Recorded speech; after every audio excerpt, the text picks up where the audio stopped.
Բարև ձեզ հարգելի լրագրողներ, առաջիկա առավելագույնը 1 ժամվա ընթացքում պատրաստ եմ պատասխանել ձեր հարցերին, համեցեք։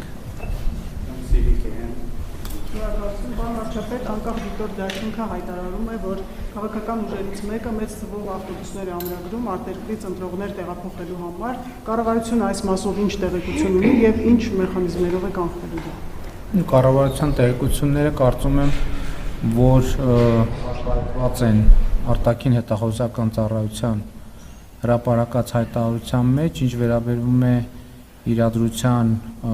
արձագանքին, կարծում եմ նախ իրավական գնահատական պետք է տրվի, բայց քաղաքական առումով ես արդեն ասել եմ, որ իմ համոզմունքն է եւ ես դրանում չեմ կասկածում, որ եթե այդպիսի իրավիճակ լինի տեսականորեն,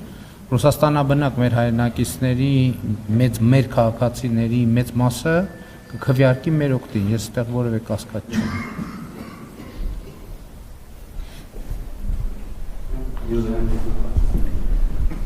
Էլի անդրադառնալով թեմային արտաքին հետախուզության հայտարարությանը, պարոն Փաշինյան, ինչու իշխանությունը հստակ չի նշում թե որ երկրից են այդ քաղաքացիների վրա ճնշում, որովհետև տպավորվում է, թե ամբողջ աշխարհից կրված Հայաստանի քաղաքացիների վրա ճնշումներ են գործադրում ինչ-որ մարդիկ կամ ինչ-որ ուժեր։ Ինչու է ցածում կամ ինչու դեպքերից չի անում կառավարությունը որոշ երկրների անունները կան։ Սա առաջին հստակեցումը եւ երկրորդը դեր երկրների հետ կապված երեկեվանքում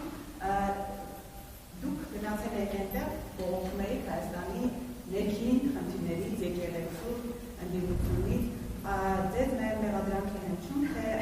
Հայաստանի ներքին հարցեր մասնավորապես օրինակ եկեղեցու հետ կապված հարցերը ինչու եք բարձրաձայնում այն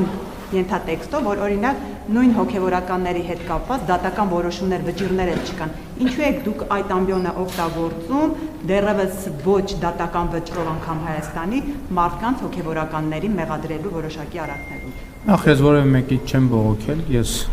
մեր դիրքորոշումներն եմ արտահայտել, այդ թվում իմանալով, որ Եվրոպական խորհրդարանի падգամավորները մեր падգամավորների հետ շփումների ընթացքում ասում են, որ տարբեր կազմակերպություններ, անհատներ գալիս են իրենց մոտ, դիմում են իրենց, տարբեր ինֆորմացիաներ են ներկայացնում, դրանից առաջ հայտարարություններ էր եղել եւ այլն, լավ միջազգային հարթակ էր, որպեսզի ես բոլոր հնարավոր միջազգային կառույցների բոլոր հնարավոր հարցերին անդրադառնամ եւ հատ-հատ չանդրադառնամ, ինչ վերաբերում է արտաքին հետախուզական ծառայության հայտարարությանը, դա ինֆորմացիայի ծավալի եւ նպատակահարմարության հարց է, կարծում եմ հետագայում ավելի մանրամասն պարզաբանումները ըստ անհրաժեշտության կլինեն։ Ենթադրում եմ, գիտեք, ես այդքան մանրամասներով չեմ կարող ասել, ենթադրում եմ կլինեն։